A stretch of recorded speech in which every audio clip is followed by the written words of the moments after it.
This is the Happy Frog 493 fertilizer for fruit and flower. I go through this stuff so fast in the spring and in the fall. I use it twice a year. And this stuff has made such a difference in my fruit and my flowers. I get more strawberries. They're bigger, they're juicier, they have a really nice tone to them. My flowers are always really beautiful too. Um, I like that it has the active microbes in it because I feel like when I use other fertilizers, um, they're okay, but this one smells horrible. And I think that when they smell horrible, it's because they have something in it that the plants really like blood meal or bone meal or something like that. So the smellier, the better.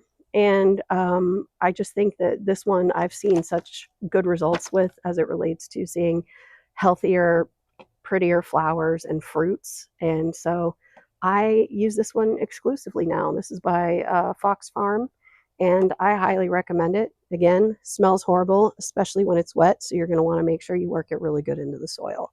But I don't think you'll be disappointed.